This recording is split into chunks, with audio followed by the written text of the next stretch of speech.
يا صباح الخير، صباح النور، صباح الهنا، صباح السعادة، صباح الفل على عيونكم. أنا شيماء أغاوطي قناتي. أهلا وسهلا بكل جديد شرفني في القناة.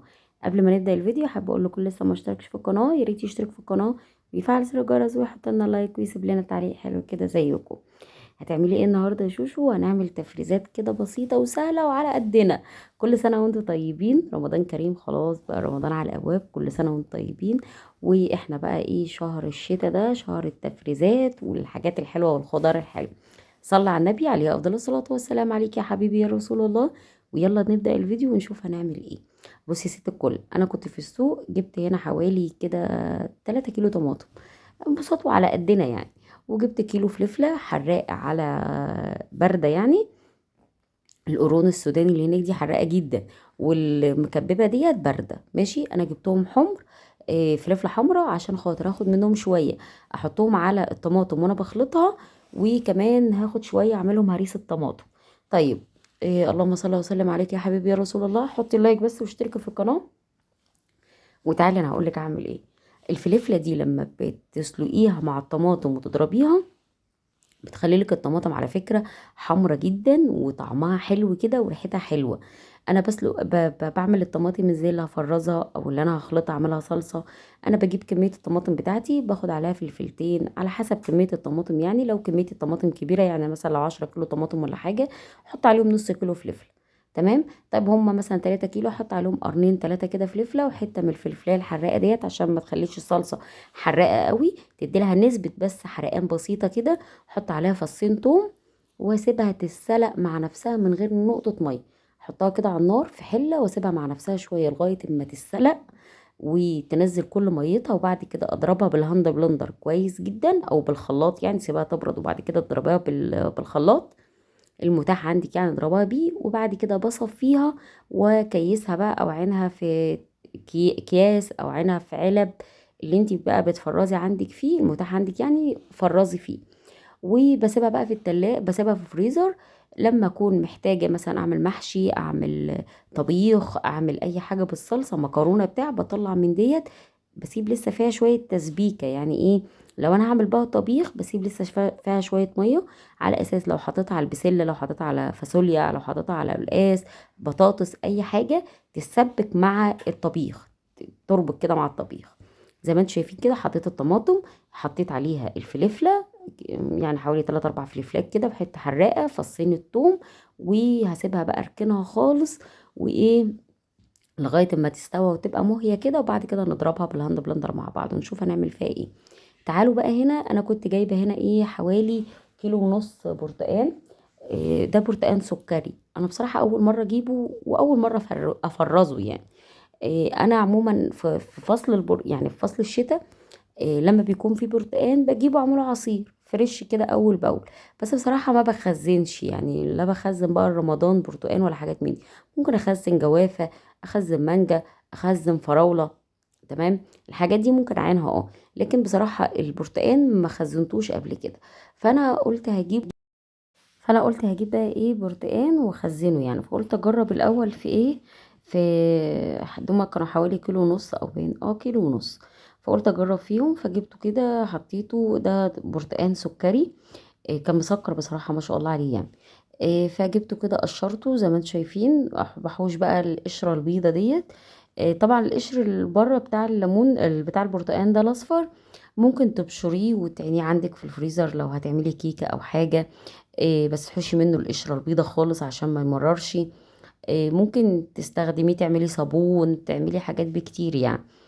انا بصراحة كنت بقشره يعني وقلت هعينه واعمل بيه وصفة او حاجة، بس انا لغاية دلوقتي ما عملتش بيه حاجة بصراحة، فشكله كده هيترمى يعني ومرة جاية ان شاء الله نبقى ايه نجيب يعني تاني ونخزن ونستفاد بالقشر بتاعه.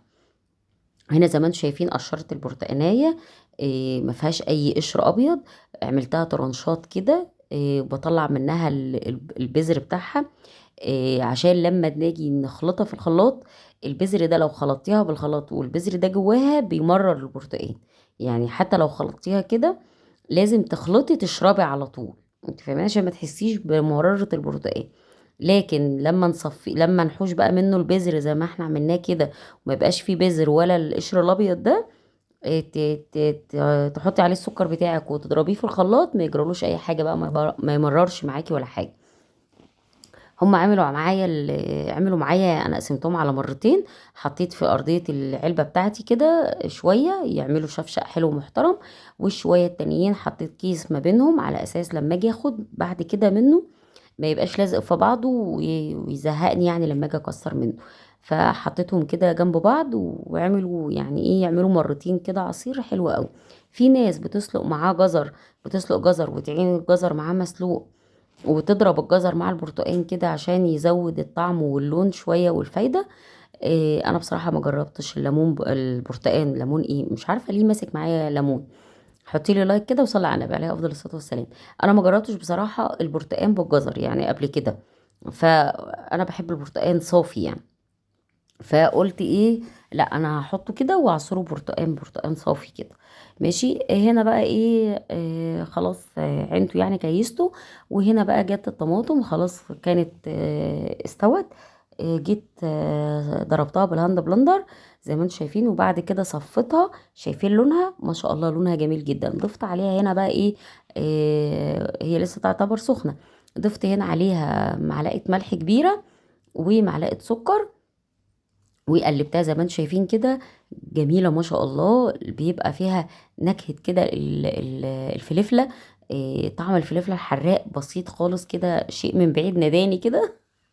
حاجة حرقية بس من بعيد كده، يعني سنة حرقان كده بس من بعيدة. وطبعا الفلفلة الحمراء بتعزز اللون بتاع الطماطم لما تيجي تطبخي بيها طبيخ او حاجة، بيبقى لونها قوي كده في الطبيخ، حمراء مش مصفرية كده ولا حاجة. وطبعا بتدي برضو الفلفلة بتدي طعم كده وريحة كده في قلب شوية التقلية. تمام. هبدأ بقى هنا اعبي الحاجات اللي عندي. انا عبيت هنا بتاعتين البولتين البلاستيك دولت، عشان لما ابقى عايزة اعمل طبيخ او حاجة يبقوا صراع بالنسبة لي. وعبيت الباقي بقى، طبعا البولات دي هتاخد مكان في الفريزر يعني. فقلت لا، هعبي بقى في اكياس. فكان عندي كيس كده عبيت فيها اللي باقي. عملت لي 4 قطع، 4 حاجات يعني، كيسين كبار ما شاء الله. الكيسين دولت يعملوا لي 3 طبخات ولا 4 طبخات كمان. والعلبتين دولت يعملوا لي برضو، كل علبة تعمل لي طبختين ولا حاجة.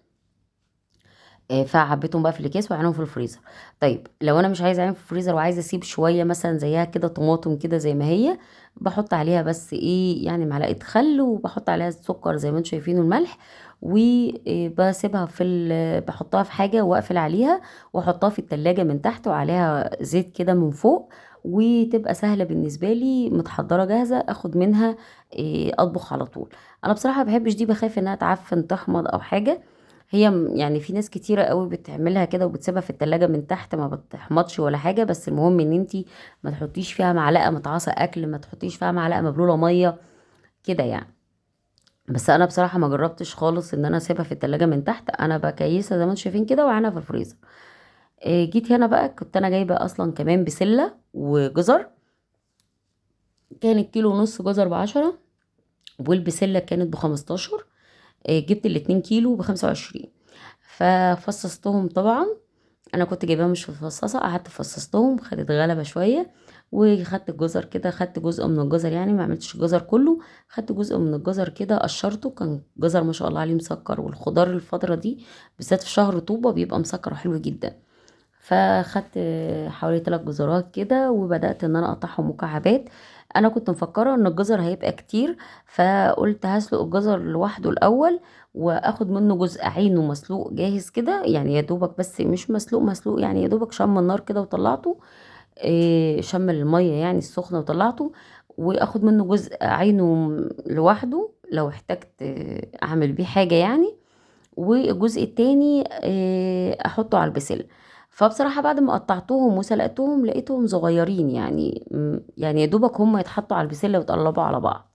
فبعد ما كنت سلقته لوحده كده، انا كنت سلقه لوحده على اساس زي ما قلت لكم ان انا افصلهم يعني، اخد جزء منه يعني عينه لوحده. قمت راجعه ايه، حاطه البسله مكان الجزر عادي خالص، مش هيجرى لها حاجه. يا دوبك الميه بس بتغلي، انا نزلت البسله طبعا مفصصاها وغسلاها وزي الفل مفيش اي حاجه. خدت بس غلوة مش غلوة يعني، في المية كده تقلبتين تلاتة كده، قلبتها كده تقلبتين تلاتة في المية اللي بتغلي ديت. وطلعتها ورا الجزر على طول. قلبتهم الاتنين على بعض وعينتهم كيستهم وعينتهم في اكياس. هتعملوا لي كيسين، الكيسين يعني اعملوا لي الكيس اصلا لوحده، اعملوا لي طبختين 3. بس هي البسله كده ولا كده لو متصفيه كويس مش بتمسك في بعضيها، يعني انا قلبتهم زي ما انتم شايفين على بعض اهيت، مش هتمسك في بعضيها. هاخد من الكيس اللي انا محتاجاه واحط الكيس تاني في الفريزر. انا ما بطلعوش يفك، يعني انا لو محتاجه مثلا كبشه زي دي اطبخها مثلا في الطبخه، انا بطبخش طبخ كتير بصراحه، بطلع اخد الكميه اللي انا عايزاها وهي مجمده، اشوحها على طول على النار وهي مجمده زي ما هي، الباقي احطه في الفريزر. متسيبهاش تفك بره يعني، هي بتبقى مش ماسكه في بعضيها، يعني ده قصدي. صلى على النبي عليه افضل الصلاه والسلام. عليك يا حبيبي يا رسول الله. حطي له لايك واشتركي في القناه يا حبيبه اختك. يعني فرزنا كده شويه حاجات لرمضان ان شاء الله، او تفريزات مش لرمضان يعني، بس الفكره انها تبقى موجوده في البيت عندك في الفريزر. تلاجتك مليانه خير وبركه كده، لو احتاجتي تعملي اي حاجه يبقى عندك الخير والبركه في تلاجتك. ربنا يملى بيوتنا كلها بالخير والبركه. واقول لكم بقى في رعايه الله وحفظه، ونتقابل في فيديو جديد. باي باي.